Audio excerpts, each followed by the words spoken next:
Début de la section 1 de la partie 2. Au moment où j'allais partir de cette ville pour me rendre au Port-au-Prince et dans la partie du sud, et y donner mes ordres, les capitaines Jean-Philippe Dupin et Isaac m'apportèrent des dépêches de Paul Louverture, qui commandait à Santo Domingo. Tous deux m'annonçaient qu'une descente venait d'avoir lieu à Oyarzábal, que les Français et les Espagnols qui habitent cet endroit s'étaient soulevés et avaient intercepté les chemins de Santo Domingo. Je pris connaissance de ces dépêches en parcourant la lettre du général Paul et la copie de celle du général Kerverso au commandant de la place de Santo Domingo, qui y était incluse. Je vis l'invitation que faisait ce général au commandant de la place, et non point au général Paul, comme il eût dû le faire, de lui préparer le logement pour sa troupe. Je vis aussi le refus qui avait été fait à cette invitation par le général Paul jusqu'à ce qu'il eût eu reçu des ordres de moi. En conséquence, je répondis au général Paul que j'approuvais sa conduite, et je lui donnai ordre de faire tout ce qui dépendrait de lui pour se défendre en cas d'attaque, et même de faire prisonnier le général Kerverso et sa troupe, s'il le pouvait. Je remis ma réponse au capitaine dont j'ai parlé. Mais prévoyant, à raison de l'interception des chemins, qu'ils pouvaient être arrêtés et qu'on leur demanderait leur dépêche, je les chargeai d'une seconde lettre par laquelle j'ordonnais au général Paul de prendre, avec le général Kerverso, tous les moyens possibles de conciliation. Je prévins les capitaines, au cas qu'ils seraient arrêtés, de cacher la première lettre et de n'exhiber que la seconde. Le général Paul, ne voyant pas arriver sitôt qu'il le désirait mes réponses à ses dépêches, m'envoya un autre officier noir porteur de ces mêmes dépêches par duplicata. Je donnai seulement un reçu à cet officier et le renvoyai. De ces 3 officiers, 2 étaient teint noir et l'autre blanc. Ils furent arrêtés, comme je l'avais prévu. Les 2 noirs furent assassinés contre toute espèce de justice et de raison, contre tous les droits de la guerre. Leurs dépêches furent remises au général Kerverso, qui, ayant caché la première lettre, ne fit voir que la seconde au général Paul, c'est-à-dire celle où je lui ordonnais d'entrer en négociation avec le général Kerverso. C'est en conséquence de cette lettre que Santo Domingo s'est rendu. Note 1. Oyarzábal est une habitation destinée à l'élève des bestiaux. Elle est située à 8 lieues de Santo Domingo, près du hameau Boca Nigua, qui lui-même est situé à l'embouchure de la rivière dont il tire son nom. Boca, signifiant embouchure, et Nigua, rivière. 2. Le 9 Pluviosandis, 20 février 1802. Il est à regretter que dans une histoire récente, on ait défiguré le caractère de Paul Louverture, ainsi que les circonstances de sa reddition. Quoi qu'il en soit, Paul Louverture fut maintenu dans son grade par les Français. Pendant la guerre de l'Indépendance, Dessalines le nomma commandant de l'arrondissement du Dondon. Mais pour se venger des cruautés de Christophe, notamment de la mort de Sans Souci, les Africains de la localité le firent prisonnier et le conduisirent dans les montagnes dites les Écrevisses, où un nommé Jean Kakimbi, espèce de sauvage, le fit tuer sur l'habitation Chevalier à la fin de 1803. 3. Vernet André, mulâtre, naquit au bourg de la Marmelade en 1744. Il devint, à la Révolution, commandant militaire de cette place qu'il livra à Louverture, quand celui-ci combattait contre la liberté de sa race. Marié à une nièce de ce général, il parvint lui-même au généralat. Il mourut au Cap le 25 décembre 1813, ministre des Finances sous Christophe, qui l'avait fait prince des Gonaïves. Comme Christophe était capable de tous les crimes, la clameur publique lui attribua la mort de Vernet. Peut-être est-ce injustement. Fin des notes. Ces dépêches expédiées, je repris ma route vers le sud. À peine étais-je en marche que je fus atteint par une ordonnance arrivant à toute bride. Elle m'apportait un paquet du général Vernet et une lettre de ma femme, m'annonçant l'un et l'autre l'arrivée de mes 2 enfants et de leurs précepteurs venant de Paris, ce que j'avais ignoré jusqu'alors. J'appris aussi qu'ils étaient d'apporteurs d'ordre du premier consul pour moi. Je retournai alors sur mes pas et volai à Hénéry, où je trouvai effectivement mes 2 enfants et le précepteur respectable que le premier consul avait eu la bonté de leur faire donner. Je les embrassai avec la plus grande satisfaction et beaucoup d'empressement. Je leur demandai de suite s'il était vrai qu'ils fussent porteurs de lettres du premier consul pour moi. Le précepteur me répondit que oui et me remit effectivement une lettre que j'ouvris et lus jusqu'à moitié. Puis je la refermai en disant que je me réservais de la lire dans un moment où je serais plus tranquille. Note 1. Suzanne, Simon Baptiste, fut d'abord placée, comme on dit et que l'on fait encore aujourd'hui en Haïti, à la honte des bonnes mœurs, avec un mulâtre du nom de Séraphin, dont elle eut un fils, Placide. Elle devint l'épouse de Louverture sous le règne de l'esclavage. Louverture adopta Placide. De la nouvelle et honnête union naquirent Isaac et Saint-Jean. 2. Placide et Isaac Louverture furent envoyés en France à bord du vaisseau le Wattignies en l'an 4, 1796. Placés au Collège de la Marche, qui prit le nom de lycée colonial, ils y furent élevés avec plusieurs enfants des îles, Granville, Cyril Rigaud, Courtois, Le Chat, Saint-Laurent, Hippolyte. Ce dernier est aujourd'hui un des honorables membres du ministère de M. Faustin Ier, empereur d'Haïti. Le lycée colonial ne fut fermé qu'au moment où commença la guerre de notre indépendance. S'y trouvait à cette époque un des fils de Christophe, Ferdinand, qui en fut expulsé et qui mourut de misère et de chagrin dans un hospice de Paris. 3. M. Quesnon, directeur du lycée colonial, que le premier consul avait chargé de reconduire à Louverture ses 2 enfants. 4. Louverture entra à Hennery dans la nuit du 20 au 21 pluviose, 9 au 10 février. Hennery, qui était alors appelé Louverture parce que ce général y résidait habituellement, est un petit village situé sur la route des Gonaïves à la Marmelade, au sein d'une délicieuse vallée. 5. Cette lettre est du 27 Brumaire en 18 novembre 1801. Comptez sans réserve, y disait en terminant le premier consul à l'ouverture, sur notre estime, et conduisez-vous comme doit le faire un des principaux citoyens de la plus grande nation du monde. Elle était dans une boîte en or. Fin des notes. Je le priai ensuite de me faire part des intentions du gouvernement et de me dire le nom du commandant de l'escadre que je n'avais pu savoir jusqu'alors. Il me répondit qu'il s'appelait Leclerc, que l'intention du gouvernement à mon égard était très favorable, ce qui me fut confirmé par mes enfants et ce dont je me suis assuré ensuite en achevant de lire la lettre du premier consul. Je leur observais cependant que si les intentions du gouvernement étaient hommes pacifiques et bonnes à mon égard et à l'égard de ceux qui avaient contribué au bonheur dont jouissait la colonie, le général Leclerc n'avait sûrement pas suivi ni exécuté les ordres qu'il avait reçus, puisqu'il était débarqué dans 1944, l'île comme un ennemi, et en faisant le mal uniquement pour le plaisir de le faire, sans s'être adressé au commandant et sans lui avoir communiqué ses pouvoirs. Je demandai ensuite au citoyen Quesnon, précepteur de mes enfants, si le général Leclerc ne lui avait remis aucune dépêche pour moi, ou s'il ne l'avait pas chargé de me dire quelque chose. Il me dit que non, m'engageant cependant à aller au Cap pour conférer avec ce général. Mes enfants joignirent leurs sollicitations pour m'y déterminer.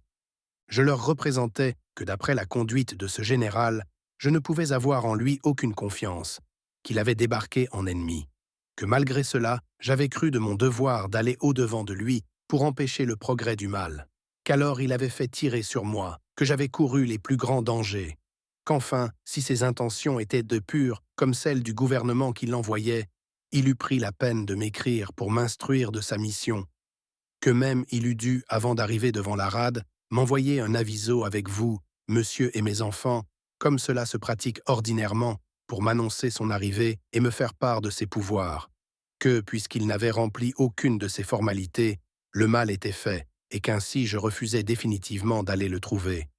Que cependant, pour prouver mon attachement et ma soumission au gouvernement français, je consentais à écrire une lettre au général Leclerc. Je la lui enverrai, continuai-je, par M. Granville, homme respectable, accompagné de mes 2 enfants et de leur précepteur, que je chargerai de dire au général Leclerc qu'il ne dépend absolument que de lui de perdre entièrement la colonie ou de la conserver à la France, que j'entrerai avec lui dans tous les arrangements possibles, que j'étais prêt à me soumettre aux ordres du gouvernement français, mais que le général Leclerc m'eut à faire voir les ordres dont il était porteur, qu'il cessa surtout toute espèce d'hostilité. Effectivement, je fis la lettre et la députation partit. Note 1. Monsieur Granville était européen. Il tenait une école aux Gonaïves. C'est à lui que l'ouverture avait confié le soin de l'éducation de son fils Saint-Jean. Il était père de Granville, Jonatas, mulâtre dont j'ai déjà parlé, qui, après avoir brillamment servi dans les armées de la métropole, revint dans son pays s'occuper de l'enseignement, où il forma plusieurs hommes distingués par leur lumière. 2. M. Coisnon retourna effectivement au Cap avec M. Granville. Ils y restèrent avec le chagrin de n'avoir pu ramener la paix entre l'Ouverture et Leclerc. Fin des notes. Dans l'espoir qu'après la volonté que je venais de manifester de faire ma soumission, tout eût pu rentrer dans l'ordre, je restai au Gonaïves jusqu'au lendemain. Là, j'appris que 2 vaisseaux avaient attaqué Saint-Marc. Je m'y transportai et appris qu'ils avaient été repoussés. Je retournai alors au Gonaïves pour y attendre la réponse du général Leclerc. Enfin, 2 jours après, mes 2 enfants arrivèrent avec cette réponse tant désirée, par laquelle ce général me mandait de me rendre auprès de lui au Cap, et m'annonçait qu'au surplus, il avait donné l'ordre à ses généraux de marcher sur tous les points. Que ces ordres étant donnés, il ne pouvait plus les révoquer. Il me promettait cependant que le général Boudet s'arrêterait à l'Artibonite. Je jugeai alors qu'il ne connaissait pas parfaitement le pays ou qu'on l'avait trompé, car pour arriver à l'Artibonite, il faut avoir le passage libre par Saint-Marc, ce qui n'était pas, puisque les 2 vaisseaux qui avaient attaqué cette ville avaient été repoussés. Il m'ajoutait encore qu'on n'attaquerait pas le Maule, que seulement on en ferait le blocus, tandis que cet endroit s'était déjà rendu. Note 1. Jusqu'au 22 Pluviose, 11 février. 2. Le général Boudet partit du Port-au-Prince dans la nuit du 2 au 3 Ventose, 21 au 22 février. La 13e demi-brigade, dont on avait donné le commandement à l'adjudant général Pétion, faisait partie de sa colonne. 3.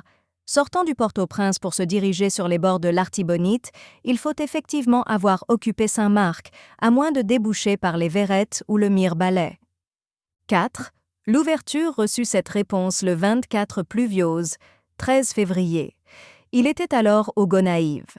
Il fit prendre les armes à sa garde qui était en ce moment composée d'un bataillon de grenadiers et de 2 escadrons de dragons. Il donna à ses braves la lecture de la réponse du général Leclerc et leur dit que ce général le mettait, par sa conduite, dans la nécessité de défendre son honneur et la liberté de ses concitoyens. « Êtes-vous décidés, leur demanda-t-il, à me suivre partout où le danger m'appellera ?» « Général, répondirent les soldats, nous sommes décidés à mourir avec vous, s'il le faut. » Dès ce jour, Placide et Isaac ne retournèrent plus au Cap. Le premier prit du service dans la garde et combattit vaillamment sous les yeux de son père. Le second, plus fidèle à la métropole, voulut garder la neutralité et alla rejoindre sa mère à Ennery. Fin des notes.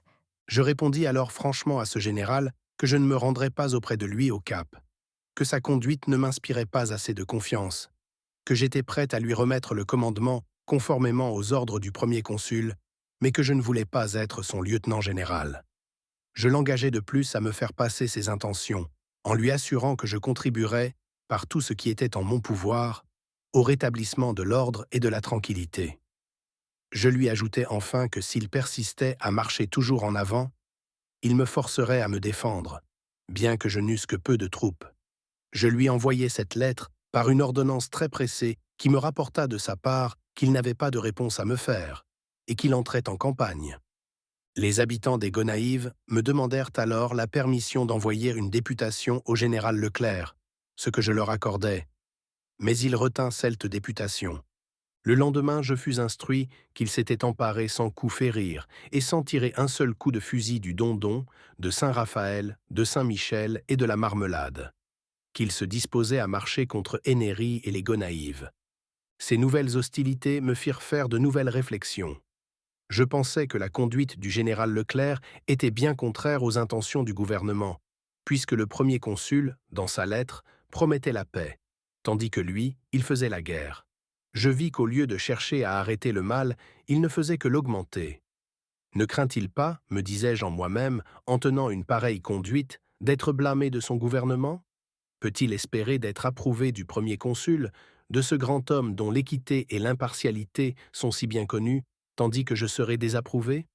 Je pris donc le parti de me défendre en cas d'attaque et fis, malgré le peu de troupes que j'avais, mes dispositions en conséquence. Gonaïves n'étant pas défensive, j'ordonnai de la brûler, en cas qu'on fût forcé à la retraite. Je plaçai le général Christophe, qui avait été obligé de se replier, dans le chemin d'Héribourg qui conduit à Bayonnais, et me retirai à Ennery, où une partie de ma garde d'honneur s'était rendue pour me rejoindre et me défendre. Là, j'appris que le Gros Morne venait de se rendre, et que l'armée devait marcher contre les Gonaïves sur 3 colonnes.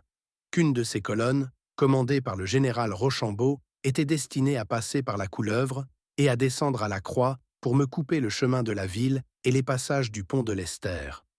J'ordonnais de brûler la ville des Gonaïves et marchais au-devant de la colonne qui se dirigeait au pont de l'Esther, à la tête de 300 grenadiers de ma garde, commandés par leur chef, et de 60 gardes à cheval, ignorant la force du général Rochambeau. Je le rencontrai dans une gorge. L'attaque commença à 6 heures du matin par un feu soutenu qui dura jusqu'à midi. Le général Rochambeau commença l'attaque. J'ai su par les prisonniers que j'ai fait que la colonne était de plus de 4000 hommes. Pendant que j'étais aux prises avec le général Rochambeau, la colonne commandée par le général Leclerc arriva aux Gonaïves. Note 1. Dondon, célèbre pour avoir donné naissance à Auger Vincent, qui fut roué au Cap le 25 février 1791. Il avait réclamé, par la voie des armes, l'égalité des droits politiques en faveur des affranchis noirs et jaunes. Définition de roué: être condamné au supplice de la roue. 2. Saint-Michel et Saint-Raphaël sont 2 petites bourgades espagnoles que l'ouverture avait conquises à la République et qui sont depuis restées à la partie française. 3. Bayonnais est une forte position dans la direction de la ravine à Couleuvre. Elle couvrait la droite des lignes de l'ouverture. Christophe, malgré l'assiette redoutable de ce camp, se vit attaquer le 3 Ventose, 22 février, par une brigade aux ordres du général Salm et fut obligé de gagner la plaine des Gonaïves. 4. Le Gros-Morne est un bourg situé entre les Gonaïves et le port de Paix, au sommet d'une haute montagne. Son aspect est des plus pittoresques. 5. La Couleuvre est un canton montagneux, au sud-est de la montagne Noire, où la petite ravine qui baigne l'habitation La Croix et qui vient se jeter dans la rivière de la Quinte prend sa source. Du nom de ce canton, cette petite ravine tire celui de la ravine à Couleuvre. 6. L'Esther sert de limite aux arrondissements des Gonaïves et de Saint-Marc. Il faut traverser cette rivière sur un pont de bois qui porte son nom pour se rendre de l'un à l'autre arrondissement. À l'endroit où se trouve le pont, l'Esther, suivant Moreau de Saint-Méry, a plus de 120 pieds de large. Ses écores en ont plus de 20 d'élévation. Le pont lui-même a 120 pieds de long sur 20 de large. 7. Gonaïves-la-Ville, où commandait Vernet, André, fut incendiée le 2 Ventose en 10, 12 février 1802, après un combat livré au poteau contre la division du général Desfourneaux. 8. Cette gorge ou colline se trouve sur l'habitation La Croix.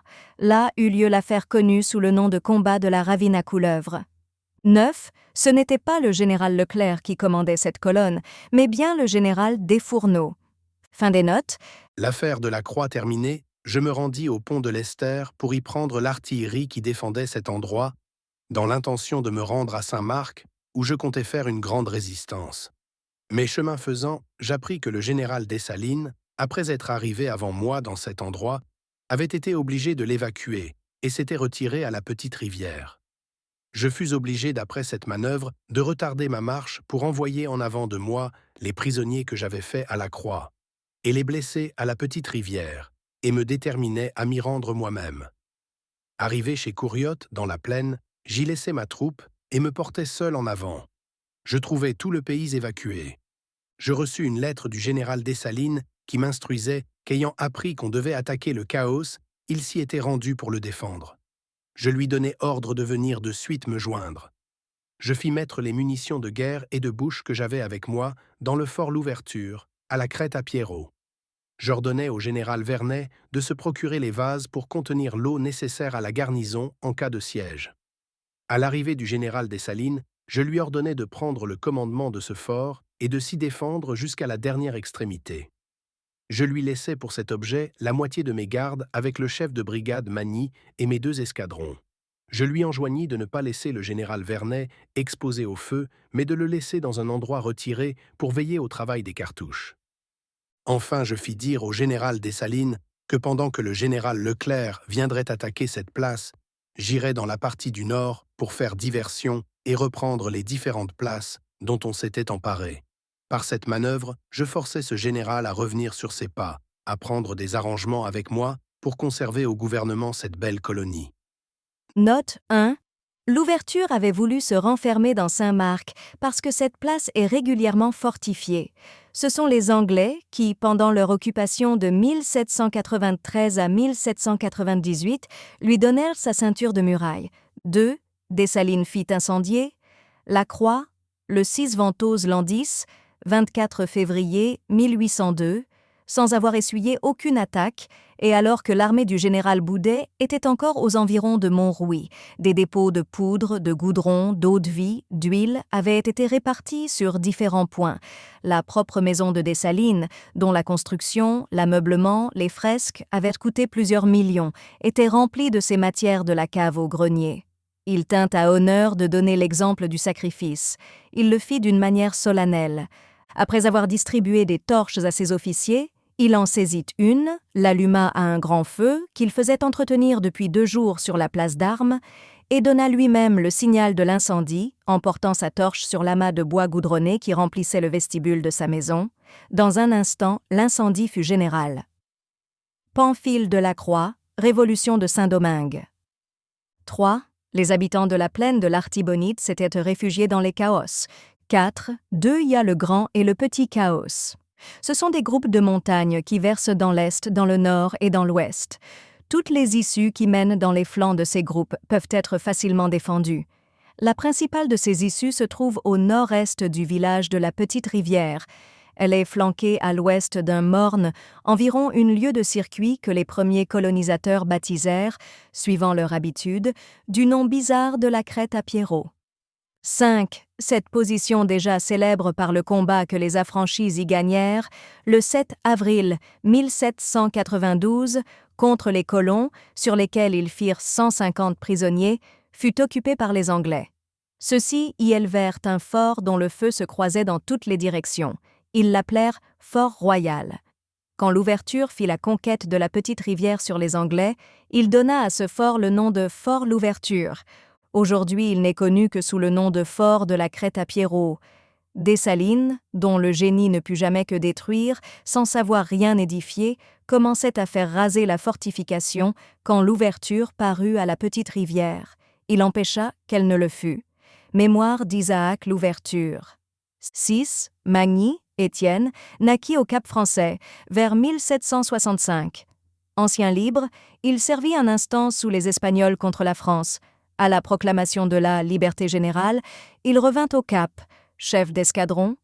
Aide de camp du général Villatte, il ne cessa de donner des preuves de son amour de l'ordre. L'Ouverture sut apprécier sa bravoure. Il le fit chef de brigade, commandant de sa garde d'honneur. Il parvint, sous la monarchie de Christophe, à la dignité de maréchal. Pendant le siège du Port-au-Prince, en 1812, il se rendit à la République, fondée par Pétion dans l'ouest et le sud. Commandant de l'arrondissement du Cap, après la pacification du Nord, il mourut en cette ville à la fin de septembre 1827. 7. Chaque escadron était composé de 400 hommes. Le chef d'escadron Morisset, mulâtre, commandait le premier. Le chef d'escadron Montpoint, noir, commandait le second. Fin des notes et fin de la section 1 de la partie 2.